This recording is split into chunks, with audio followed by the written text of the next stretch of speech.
He can't be an anti-war president if you're constantly making excuses for his acts of war, for his acts of violence. If he was an anti-war president, I would instead be hearing excuses of why he can't commit violence or why he shouldn't commit violence.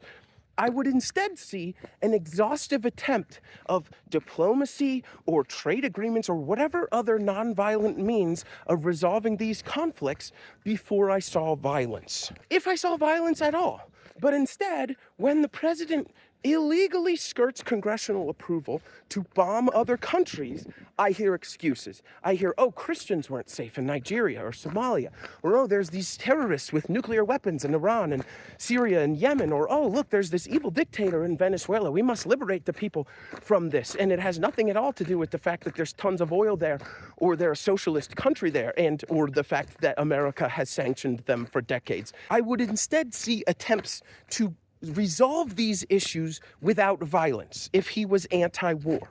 And let me be clear, because I know the MAGAs are going to come in the comments and tell me how, oh, well, Obama bombed all these countries. How come you weren't critical of him?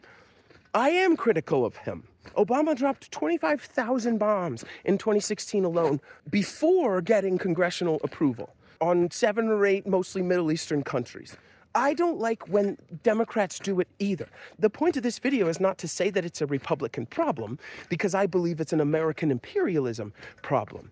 The point of this video is to point out the hypocrisy and say, I don't want to hear how he's anti-war anymore, because he's not, because he would be making excuses not to commit violence instead of excuses to commit violence. If we had a Democrat as president and the president was actually anti-war in the ways I'm saying, where they were constantly making excuses not to commit violence, these same people would be referring to that president as weak, as soft on crime, as soft on terrorism, as spineless. And so again, the point of this video is to point out the hypocrisy.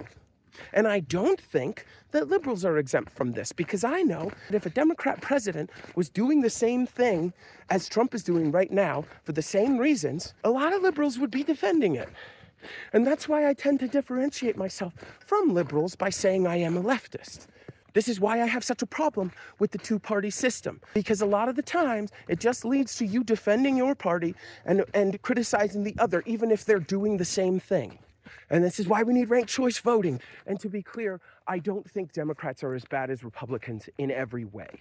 But I do think in cases like this, they tend to uphold and support similar interests, which is large corporate lobbies and American imperialism and capitalism.